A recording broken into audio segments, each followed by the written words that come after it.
خو لیکن کله چې عمر رضی الله عنه ایمان راوړو او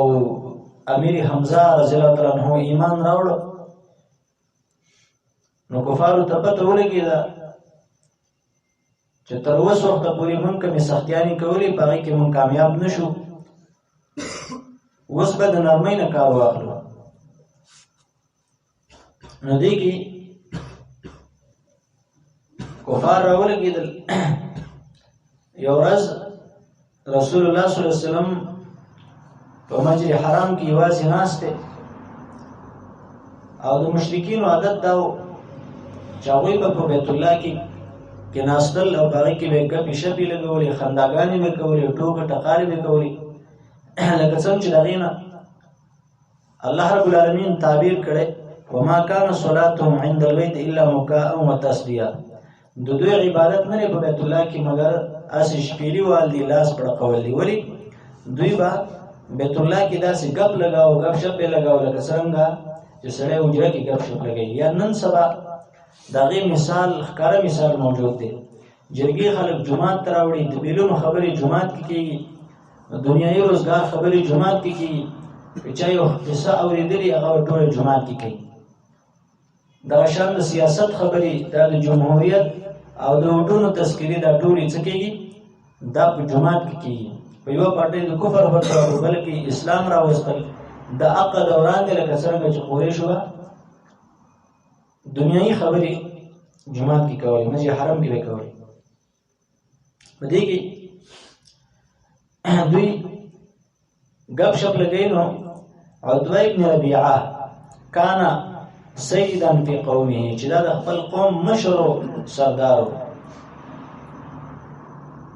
دې راغلې مشرکانو ته ویل چې آیا ستاسو دا خوښه نه ده الا اقوم الی محمد فاکلمه، چې زه د محمد صلی الله علیه و آله وسلم چې د خوا ته زه ورشم او د سره یې څو خبرې وکړم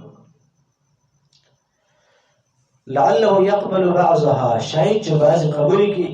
نو که قبول یې کړي فیکف عنا، که نور څه ونه شو نو زموږ نه خو بند شي. او دا عجیبه خبره ده، کله چې ته په حق باندې ودرېدې، حق مسله دې بیان کړه، نو اول وخت کې به دا بېدینه اهل بدع او هر قسم مریان راولېږي ستا خلاف به ودرېږي. چې کله ته په خپل حق کلک ودرېدې او هغوی پوهېږي چې دا ته خبره اوس خلک مني، نو بیا به دویم طرز اختیار کړي. وایي به داسې کار وکړه چې بس ستا خبرې هم صحیح دي خو زمونږ دا حق دي، ستا له دومره نه دي حق. مطلب ستا له څه زړې دي، څه ختمې شوي، څه منسوخ دي، څه داسې دي، څه اخوا خبرې دي. او دا مثال د پلانکي پارټۍ دی، دا پلانکي پارټۍ دی، دا پارټۍ به ورکې راوباسي. خو چې کله په دغه ونه شي نو وروسته به وایي یاره ته مه ښیي او زه م ښیمه. خو لیکن اوس څه وکړم، د خلکو نه مجبور یم، زه اوس دا خبرې پرېښودی نه شم. خلک به راته وایي چې اوس به دې څه کوله، اوس کوم ولاړې. چې لږ نور هم ټیم تېر شي، ته خپله خبره کلک ولاړې، نو بیا به یاره ما پسې خبرې مه کوه او ته هر څه چې کوې ستا ښه دي خو ما پرېږده. نو دی به څي اخره کې به دی هر څه ته ټیک وویل دا څه دی، ولې حق نه بدلېږي او بېدیني چې کومې هغه ختمېږي، هغه یو ځای نه پاتې کېږي. نو دې وخت کې مشرکان هم دې حالت ته رارسېدلي وو چې رسول الله صلی الله علیه وسلم دې اوس مونږ پرېږدي، مونږ به ده ته څه نه وایو خو چې مونږ ته دی څه نه وایي. مطلب مونږ سرې خبرې نه کوي، زمونږ غیبتونه دې نه کوي، تله به مونږ ترقي ورکړو، بس چې دې څه وایي هغه به کوو. نو مشرکینو د خپل مشر عتبه ته وویل زه ورشه چې ستا څرنګه خوښه یې قشانته وکړه. عتبه لاړې، رسول الله صلی الله علیه وسلم خوا کې کېناسته او دا یې ورته وویل یا محمد انی اعرض علیک امورا تنظر فیها لعلک تقبل بعضها، زه تا ته یو څو خبرې در کوم، یو څو خبرې درته پیش کوم اهمې، که ته چېرته په هغې کې سوچ او فکر وکړې شاید چې ته بعضې قبولې کړي، ته ما سره ومنې. خو د دې خبرو نه مخکې اول تمهید دی او دا ورته وایي نبي اسلام ورته وایي قل یا ابا الولید اسمعو، ته خبرې کوه زه به اورم. دی اول هوښیار کس چې کومي ځان ته چې هوښیار وایي نو دی د خبرو نه مخکې اول داسې یو تمهید کېږي، نو دی هم تمهید دی. وإنك قد أتيت قومك بأمر عظيم فرقت به جماعتهم وسفهت به أحلامهم وعبت به آلهتهم ودينهم وكفرت به من مضى من آبائهم. تیو دی قوم ته راتلو کړه، دی قوم ته رالی او دا دی قوم ته یو راوړی دی به امر عظیم، یو لوی کار، مطلب یو لوی مصیبت دی ته راوړی دی. څرنګه کار دی راوړی؟ فرقت به جماعتهم، تر دی قوم ته یو زیواله تاس نس که، مطلب څوک په تا پسې روان، څوک ستا خلاف شو، نو یو زیواله څه شو؟ اوس مو لکه شرپسند راغلی دی، فسادون یو فارق کړه، کلی راته تاس نس که. دا خبرې چا کړې وې اول؟ عتبه ابن ربیعه، کوم چې کفارو په مشوره باندې د رسول الله خوا ته راغلی. اوس هم خلک موږ ته ډېر ډېرې ویلی شي یاره ستا د وجې نه زموږ دې کلي کې فساد خور شو، څوک څه وایي څوک څه وایي، او په کور کې دوه کسان جګړې ته جوړ شو. موږ چې ښځې زنانه به راپسې رالي کورونو ته، یاره استاد دې ته وایي چې دا خبرې نورې مه کوو، او خپل صادق دا پخوانو مریانو به چې کومې مسلې بیانولې، او دا یوسف علیه السلام واقعه او د موسی علیه السلام واقعه او د آدم علیه السلام واقعه، هغه خبرې کوه او دا خبرې نورې مه کوه. او زما بچي دي په خپل منځ کې څه کړل، جګړې ته کېنول، یو کوټه کې ناستې بل کوټه کې ناڅاپه یو شروع کورونو ته به راپسې رالي، زنانه به رالي. استاد دې ته وایي چې بس د رب خاطر وکړه، دا خبرې نورې مه کوه. نو دویم دا د الله قانون دی چې څوک حق بیانې هغه سره داسې کوي. دوی وایي فرقت به جماعتهم، یاره داسې خبرې راوړي دي، د دوی هغه جماعت دې تقسیم که، وصفحت به احلامهم، عقلونه دې ورله ختم کړه، ټول دې قمقل کړه. وعبت به آلهتهم، د دوی د الهو غیبونه دې بیان کړه. ودینهم، د دوی دین دې خراب کړه، هغې غیبونه دې بیان کړه. نو دا خو نه پرېږده. وکفرت به من مضى من آبائهم، مړه مشران دې هغه ټول کفر ته بوتله. دې ته خبره وکړه، خبره باندې ورسېدې، توجه دې وکړو. دنیا د چلېږي به څوک په یو خوا ځي، څوک په بل خوا ځي. توجه کوئ، خبره باندې پوه شئ. دا خبرې وکړي. نبی علیہ السلام ورته وایي ته لګیا شه، زه اورم، ته خبرې کوه. نو بیا 3 خبرې غټې وکړي، بلکې ټوټل 4 خبرې وکړي. اوله خبره دا کوي فإن كنت تريد بهذا الأمر مالا جمعنا لك من أموالنا حتى تكون أكثر مالا. اوله خبرې څه وکړه؟ ګوره عتبه ابن ربیعه چې رالی تمهید نه بعد چې تاسو مونږ کلی تاسو نس که، مشران کشران دې تاسو نس که، اوس تا ته څو خبرې کوم، نو دا په دې باندې عمل وکړه. اوله مشوره څه ورکوي؟ اوله خبره دا کوي فإن كنت تريد بهذا الأمر مالا جمعنا لك من أموالنا حتى تكون أكثر مالا. یاره که ته مال دولت غواړې، تا مونږ ډېر مالدار کړو، او ته به مونږ ټولو کې به ته مالداره شي. ځکه د اول په نیز باندې مالداره سړی یو لوی فخر حسابېده. اول تپوس شو، مطلب که ته مال غواړې نو څه به درکړو؟ مال به درکړو، مالداره به شي. دویم تپوس، دویمه خبره وإن كنت تريد به شرفا سودناك علينا حتى لا نقطع امرا دونك.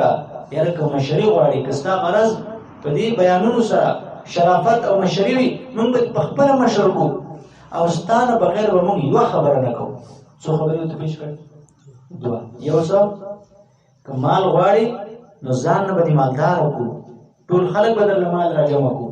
او که څه غواړې مشري غواړې نو موږ به تا داسې مشر کړو چې ستا نه بغیر به موږ د سره خبره نه کوو. درېیمه خبره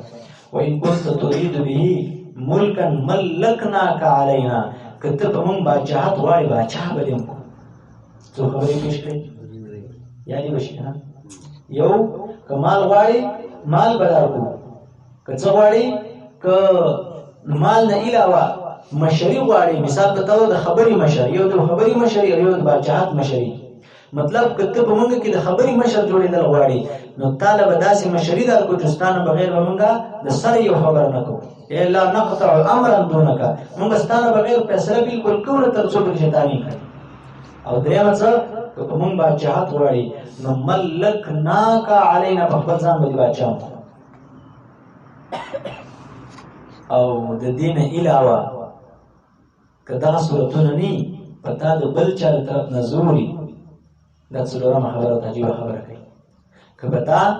د بل چا د طرف نه زوري وان کان هذا الذي ياتيك رئيا تراه لا تستطيع رده عن نفسك کدا کم پیره تعالی راضی کم جن تعالی راضی مشر تعالی راضی تراه لا تستطيع رده عن نفسك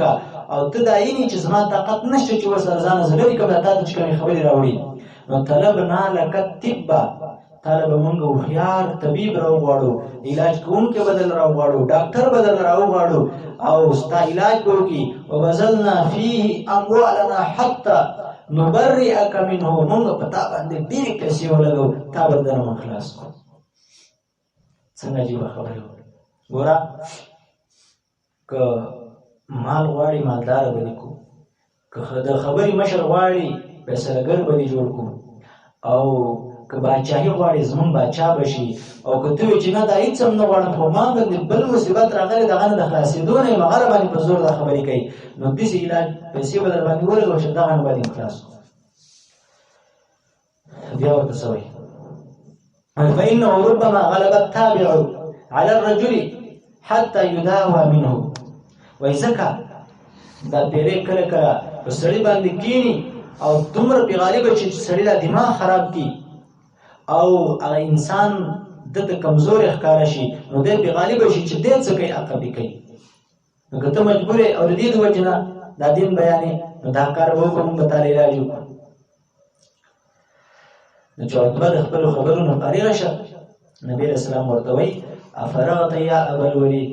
ابو الولید فارغ شي خپل خبرونه یو خبره په دې ته فائدہ ملاو شو لوی فائدہ چې کله د یو مشرک یو بدعتي چې غیر دیني هغه تاسو خبرې کوي نو دغه په زړه کې یو جوش راوړي یو جذبه به راوړي نو طریقه یاد کړه هغه چې ته خبرې کوم وایو نو خپ سره اسینه واوره یا ته تاسو کوی ولې کړي خبرې هغه چې او اوس وکړه نو په سره سینه باندې جوابونه ورکړه رسول الله صلی الله علیه وسلم ورته وای تا خپل خبرې پوره کړې او بالکل پوره میکړې و نور حسنه کنه وای نه وای زما جواب ته مصدق شان وکړه رسول الله صلی الله علیه وسلم جواب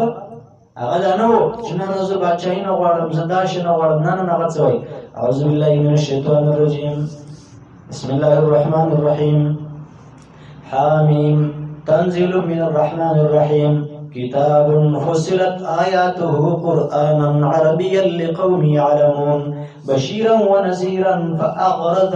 أكثرهم فهم لا يسمعون سورة فصلت آياتنا تشرك حامim تنزل من الرحمن الرحيم راکوزی دلته دی کتاب دا د آزاد طرف ندی چې هغه مهربان ذات دی مهربان او خاص مهربان دی دا یو داسې کتاب دی فصلت آیاته آیاتونه په تفصیل سره بیان شوي دي قرآنا عربیا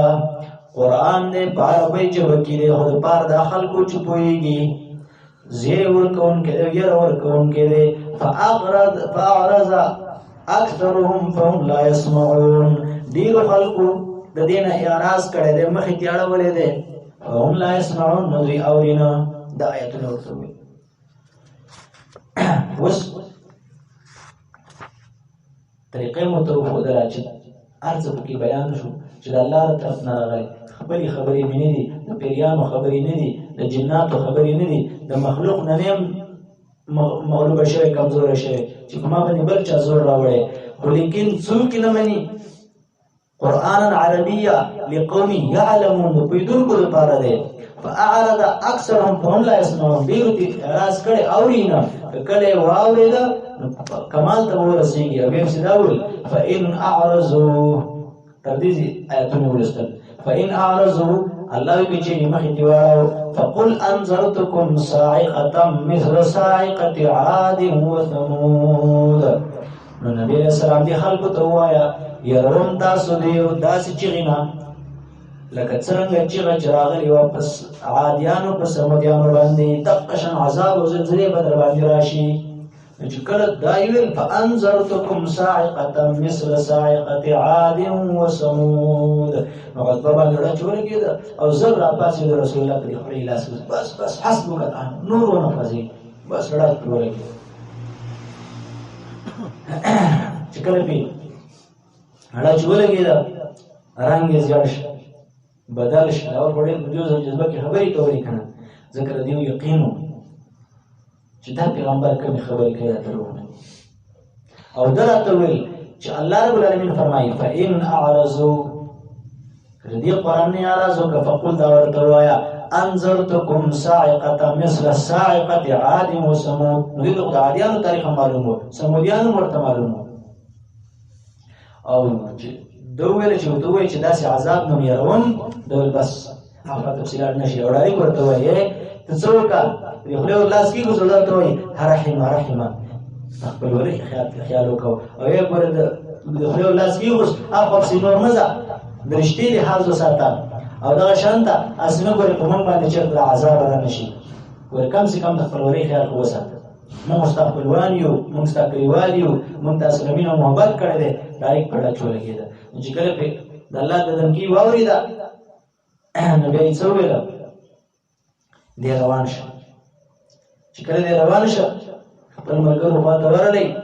ملګرو وایي والله لقد جاءكم بغير الوجه الذي ذهب به